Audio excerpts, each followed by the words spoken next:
Greetings from Castle Goring, from Nikki, Aurora, and from me. Well, we have so much fun to have today that I cannot wait to plunge in with what Esther Snyman says. Because really, we are just gifted with the most wonderful presents from ridiculous people. And I think you know which couple I'm referring to. Esther Snyman says, please follow and discuss the whole phony tour. They are such grifters. Shocking how they exploit other people's children. This is but one of many comments along the same lines. Esther Snyman, I am happy to oblige. I think we are going to have a lot of fun because Harry and Meghan just can't resist spewing forth. They think they're Haagen-Dazs. They're actually something completely different. But before I plunge in with anything, I'd like to correct one or two mistakes that I made. I said that they landed in Sydney. I meant that they landed in Melbourne. They go to Canberra, Sydney, but they landed in Melbourne. Also, I couldn't remember, and thank you so much to those of you who clarified this for me. I couldn't remember whether it was Qantas. I thought it was Qantas. In fact, it turns out it was Air New Zealand that Harry and Meghan claimed that they had bought a ticket for Thomas Markle upon for him to attend their wedding flying first class. And it's Air New Zealand that said that they don't have a first class. Thank you for reminding me of that. I'm afraid I didn't remember. And with the best will in the world, I didn't think it was important enough to even bother to check. But it is important, really, to get these details right. And thank you for helping me to get them right. Because, of course, Qantas, it does emerge, has both a first class and a business class. So Harry and Meghan didn't only fly commercial, but they didn't even fly first class. But we're going to get to that in a little while, because there's a very good reason why they didn't fly first class. And, I mean, there's an even better reason why they didn't fly private, which, of course, is what they'd have loved to have. Well, he doesn't really care. She cares awfully, awfully, awfully. Anyway, Dave Murphy, hello, Dave, how are you? Says, hi there, Lady C.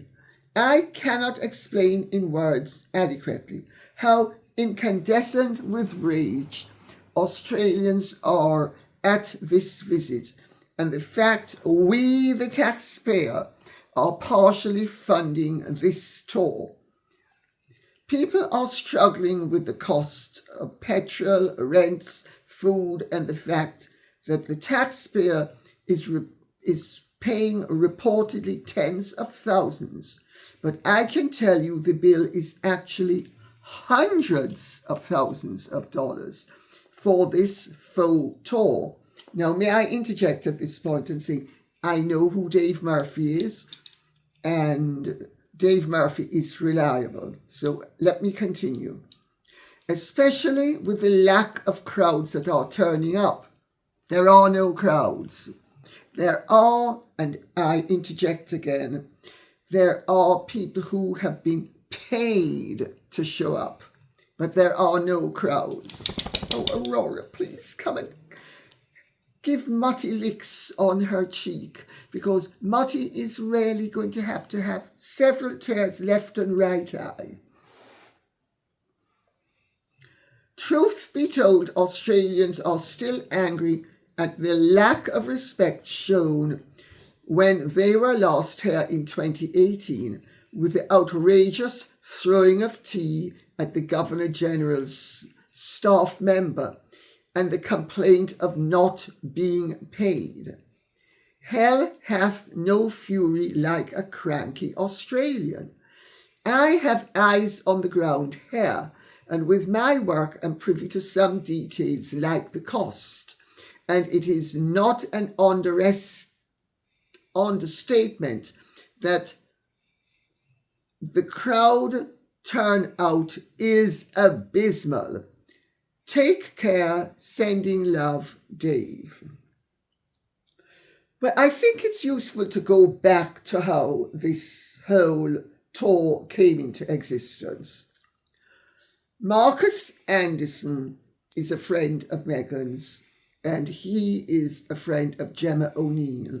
Gemma O'Neill has financial problems, and good for him, he's tried to get two friends together, both of whom need assistance from a third party to make money for themselves. After that was agreed, and let us remember, the Sussex camp have said that these arrangements have been in place for a year. They have been working on this for a year. Let's remember that. So when people think everything has been done in the last 3 minutes, it's not so. After the whole business with Gemma O'Neill and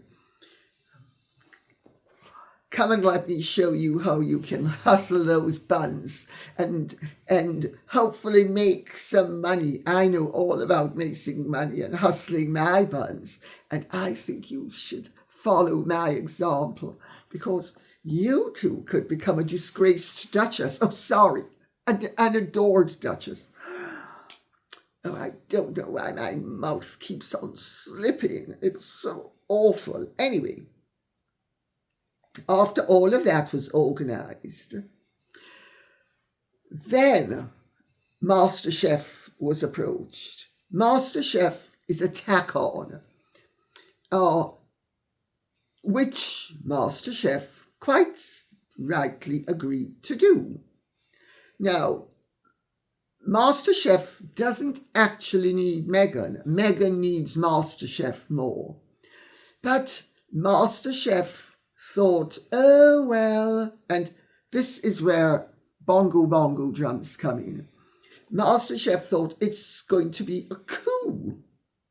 They didn't seem to understand that not all coups are harmless or painless. Anyway, then of course, Deepak Chopra fell out, so Harry got an engagement.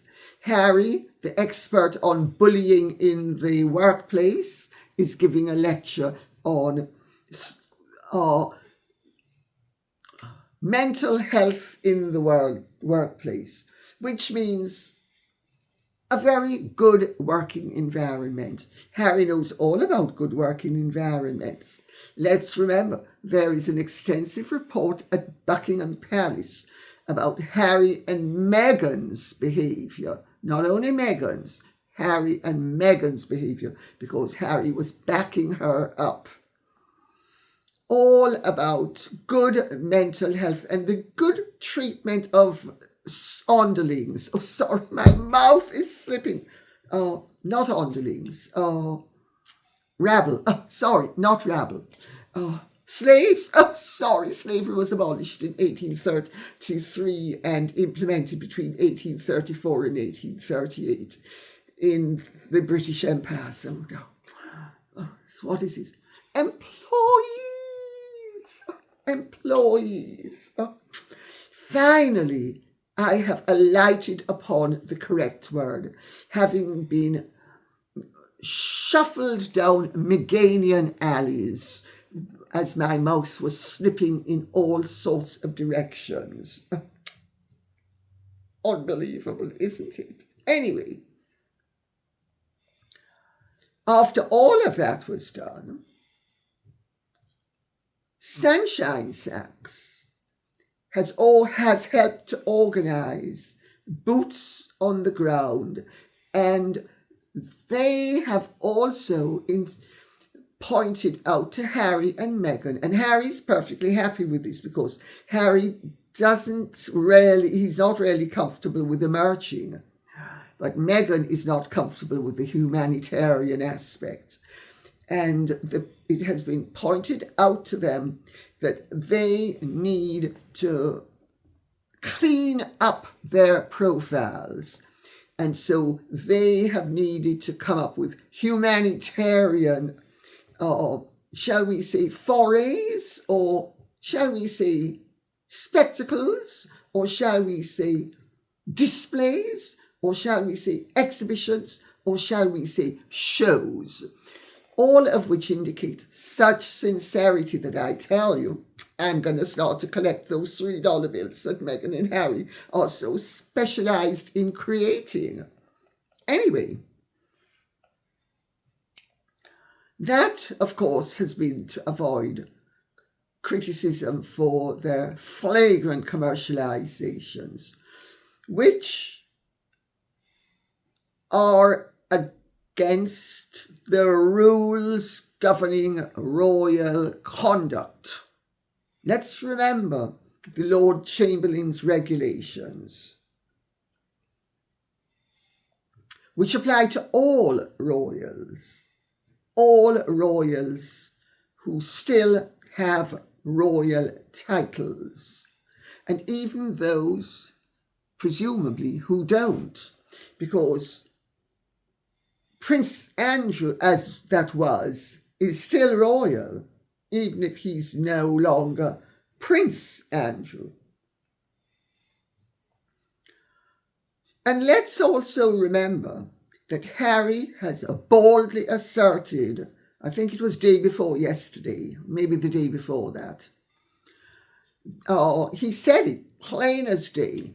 Well, we're royal, and basically he said everybody's just going to have to suck it up because we're royal and we're doing what we want as royals, and who doesn't like it can lump it. That's basically what he said. Well, all of a sudden, how does that sit in terms of the Queen's you can't be half in, half out? I've got it. Harry and Meghan are not only half in, half out. They're fully out, and when it suits them, they're fully in.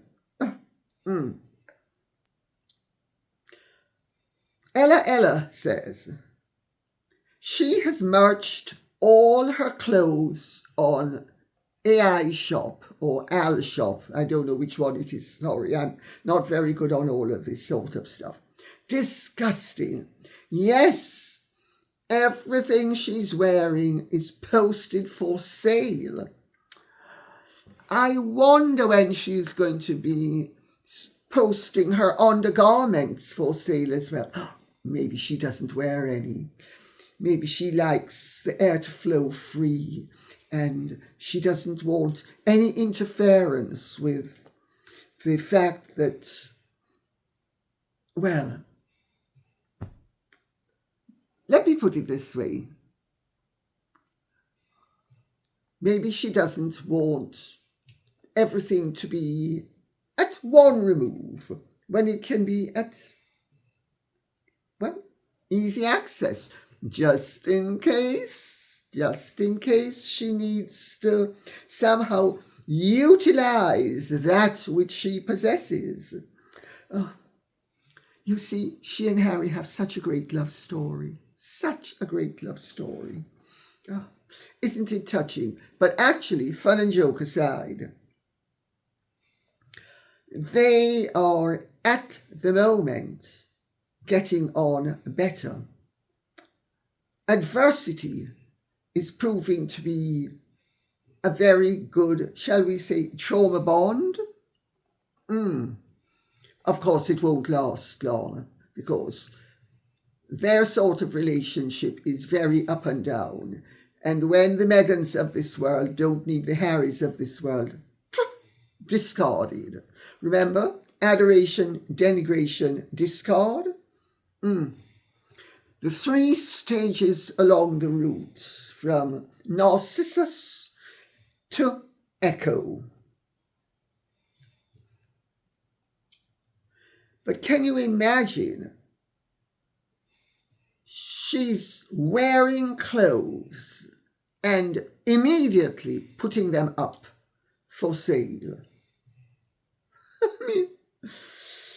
Well, as Gina Nelthorpe Cowan said, and I quoted her in my book, Meghan and Harry, the Real Story, she was the South African manager that Meghan then discarded.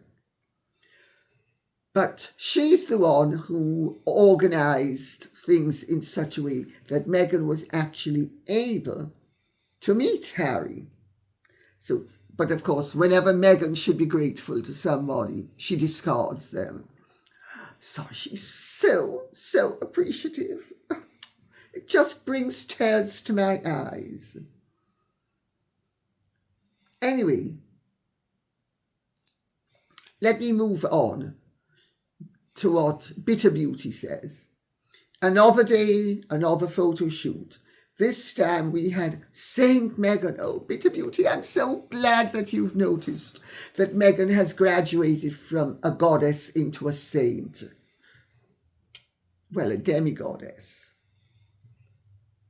This time we had Saint Meghan serving free lunches at a women's shelter wearing a black sleeveless cocktail dress. She had on several pieces of gold jewellery, perfect makeup, and she plated up a slab of baked frittatas while wearing her best Hollywood Richter screen. I'm so happy to see you, and I'm just so sincere, and I have to tell you, I spent so much money on these teeth that I've got to show them at every opportunity. A grateful woman was clearly heard gushing to Meghan.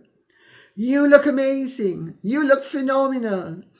You've got 2 children and no wrinkles. Well, she must have been blind because Meghan has more wrinkles than it's possible for anybody of her age to have. You only need to look at her in photographs to see that she's very lined. Anyway, let me continue. Isn't it amazing that they caught that during such a short clip? It's almost like it might have been planned in advance. Well, let me reach for them. Let me put it up so you can see. My bongo drums have been telling me that the whole thing is carefully orchestrated and that they have planted people in the audiences and they have planted well-wishers and they have planted people to cheer Meghan and Harry wherever they're going to attend. And that is why they needed to leak what their engagements were going to be, because they needed plausible, they being Sunshine, Saxon, Harry and Meghan, they needed plausible deniability, because otherwise the public and the mainstream media would also be able to figure out for itself that how is it that people know where to congregate when, and by the way, it's only a handful of people, 10, maybe 15 maximum, in as a matter of course. But so they needed to be able to have plausible deniability as to why their plants were in attendance, to be able to seem to have crowds, that Meghan and Harry are still attracting crowds. Well, 10 or 15 people are not 15 or 20,000, so it's not crowds. But these are convenient plants, and you know, it's been well known forever that this is what a lot of celebrities do. For instance, Marlene Dietrich used to plant and pay people to, she used to buy flowers and pay young men to run up to the stage at the end of a performance and throw the flowers on the stage. I know this because my guardian, when I was at school in New York, Francis Bacall, was a friend of Gertrude Brooks, who was Marlene Dietrich's press agent, as it was called in those days. Nothing's changed. Nothing's changed. And was this woman a plant? Well, she might not have been. If she wasn't, she definitely doesn't have good eyesight, because Meghan has appalling skin. When she says 2 children and no wrinkles, she's lined. She has bad skin. She has not only freckles, she has like low-grade moles all over her face and body. I forget what they're called. But in Jamaica, they used to say, she has the skin of a red heber.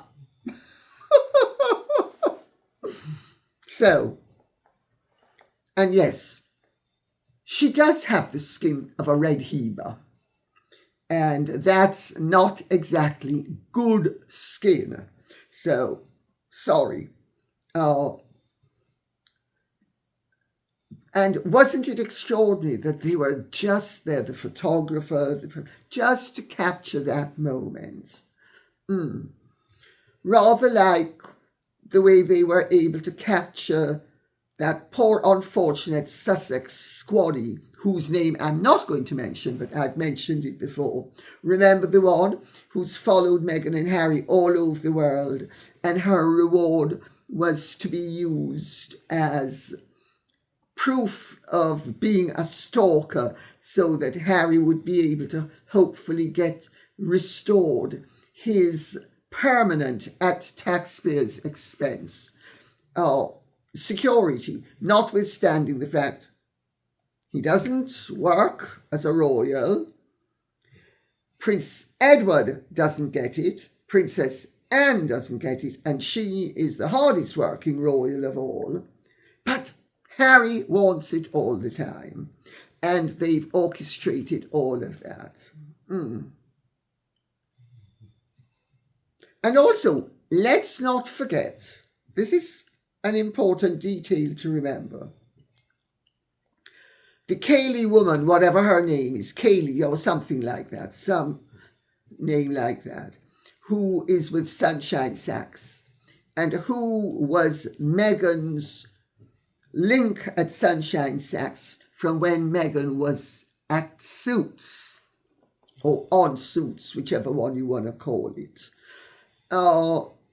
She and Marcus have known each other for years, because she has been with Meghan for years, long before Meghan ever knew Harry. And they all know each other. And this whole trip has been set up through the good offices of Marcus Anderson. So let's remember where the dots lie and connect them up. Aquarius says, Harry and Meghan should have isolated themselves after that long flight. The children could have picked up their germs. Yet Harry and Meghan only cared about rehabilitating their image. So despicable. Very good point to make. Harry and Meghan were on a flight a long flight from LA to Australia with all that dirty air circulating, because everybody knows that flights are one of the most, shall we say, dangerous situations to be in terms of dirty air circulating.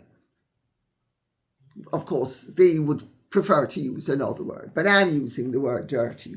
And if I'm unfair, what can I tell you? But why do you think people are warned in certain situations not to fly? And yes,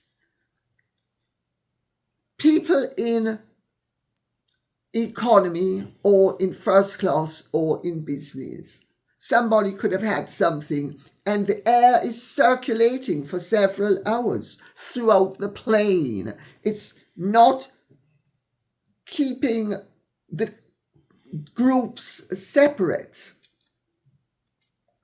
They could have been exposed to something, and they had it all well organized so that they would have a great photo up to show, A, they're popular because there were 70 people there in the atrium, at the hospital, 70 people, parents, carers, sick children, all of whom were made to take off or their face masks or their protective devices for the photographs. I mean, also, I am told that several of the parents involved have said that they had no idea it was Harry and Meghan. Some have said if they had known it was Harry and Meghan, they would not have participated. They were told a celebrity was coming and that the children would be given gifts and basically that it was safe. They assumed it was going to be somebody local, somebody who had not been exposed to germs for a series of hours and who might be in a position to pass on their germs to their children. So you could say there was an element of deception involved. Otherwise, why were they not informed? And that's a complaint that evidently some of the parents now have, because they've picked up the fact that their children could have been exposed to something. Very unlikely, but possible. Margaret Magnuson says, pretty sure the business class flights were all strategic to improve their relatability, disgusting as usual. Well, Margaret Magnuson, may I say that I suspect is what they are hoping is the conclusion that everybody will come to. But it's not actually the real conclusion that you should arrive at. It's that Harry and Meghan are now on, shall we say, reduced rations financially. The people who they are in bed with commercially don't have the degree of money that others had, because they are suffering from the syndrome of diminished returns. The organisers couldn't afford first class. They could only afford business class. So I would imagine that somebody might well have thought, as have you, oh, well, the optics are going to be good, so it's a win-win. Well, let me tell you something. That's a game Meghan would have been delighted to lose had she been able to be in first class. Sorry.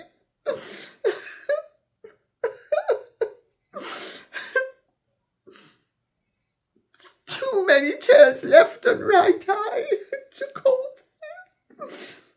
Life's so unfair, can you imagine? After all I've had to do throughout all these years, 4.5 decades of hustling and doing all sorts of things that I didn't want to do and didn't enjoy doing. I mean, do you think it's always fun to toss salad and fry chicken? I can tell you it's not.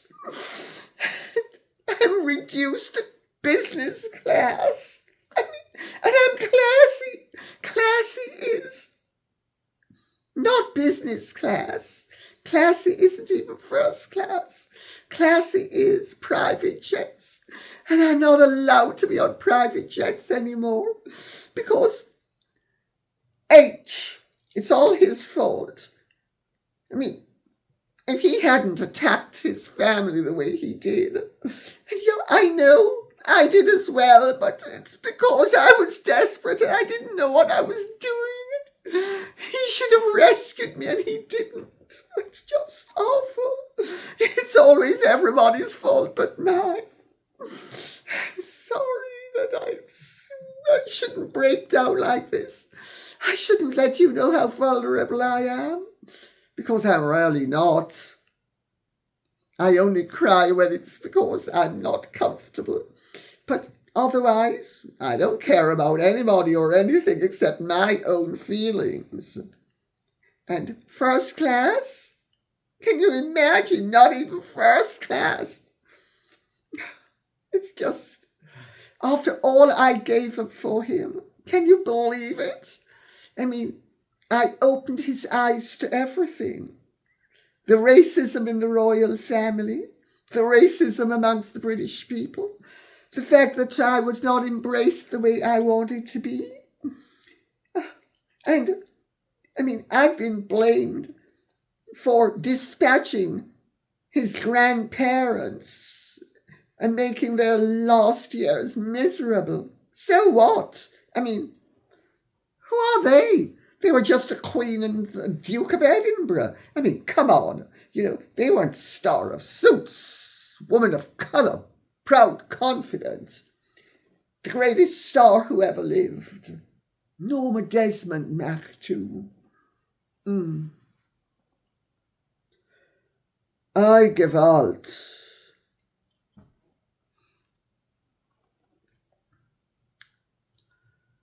Susan says, Dan Wooten knows someone at the hospital, and he was told that when they arrived, Meghan said, "Let's make this quick."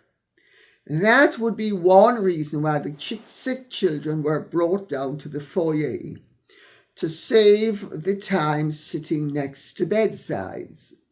They could see the children all at once, very briefly, instead of spending time with them individually. Very good point. Yes, Dan knows someone.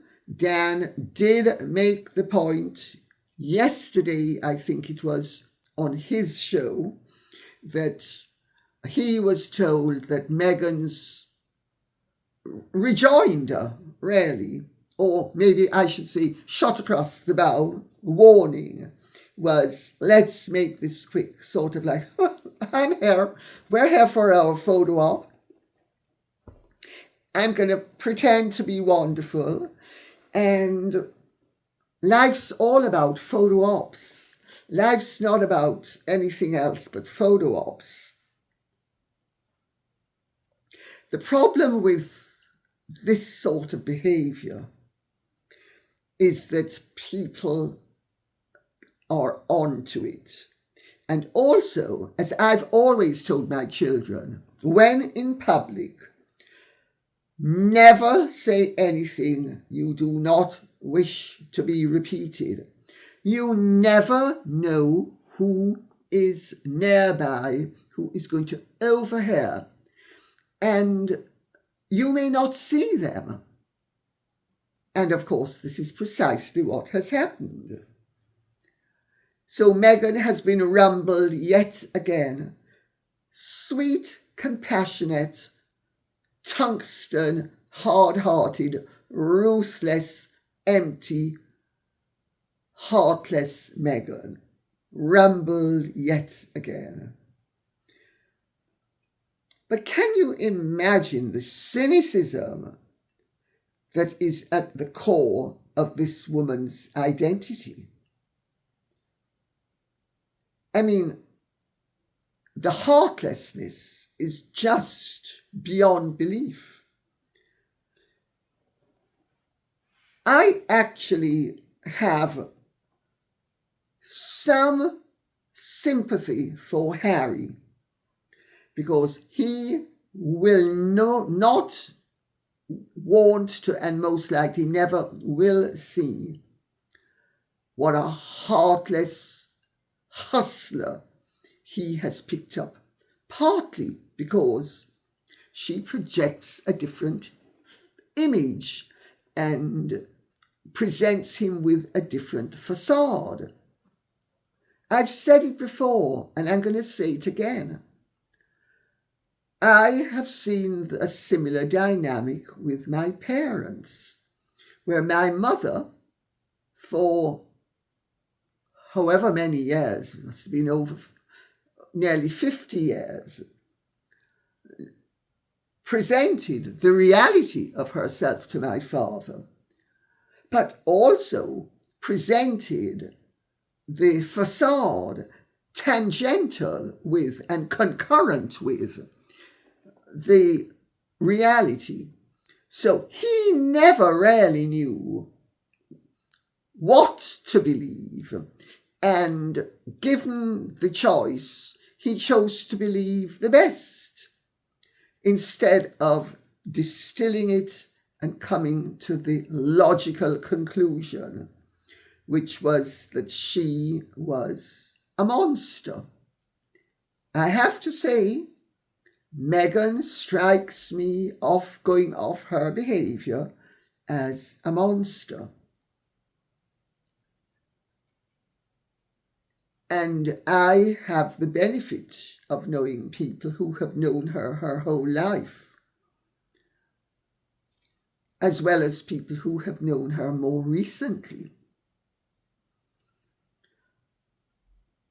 However, she's there to make money, and she's going to provide us with entertainment.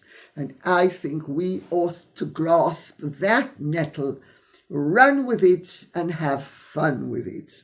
And also call it out for what it is. Because people like that are only dangerous when you are duped, when they are revealed in all their monstrous dreadfulness. They're not dangerous. They're actually either repellent or entertaining, and sometimes both. And on that note, I'm going to say thank you very much. I hope you have enjoyed this. Please let me know in the comment section what ground you would like us to be covering. Thank you so much. Please, if you have enjoyed this, like, share, subscribe, press the notification bell, and hype if you can. Okay? Thank you. Godspeed. Bye-bye.